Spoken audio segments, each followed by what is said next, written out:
রমজানকে যেন আল্লাহ তাআলা এভাবে সাজাইছে। আল্লাহ নিজের হাতে রমজান সাজাইছেন। আল্লাহ বলে, বান্দা শোনো আমি রমজানকে কেমনে সাজাইলাম। 1, পুরা মাস রোজা। 2, প্রতিদিন ইফতার। 3, প্রতিদিন সাহারি। 4, প্রতিদিন 20 রাকাত তারাবি।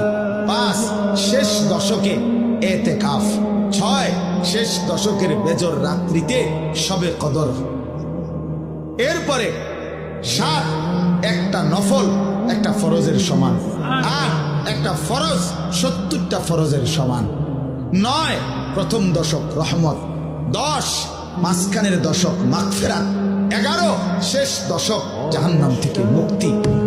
আল্লাহ বলেন, জান্নাতের দরজা খুলে দিলাম, জাহান্নামের দরজা বন্ধ করে দিলাম, সমস্ত শয়তানগুলোকে শেকলে বন্দী করে দিলাম, চারিদিক দিয়া গোলাইয়া সব গুছাইয়া বান্দা রাস্তা কেবল একটাই খোলা, দরজা কেবল একটাই খোলা।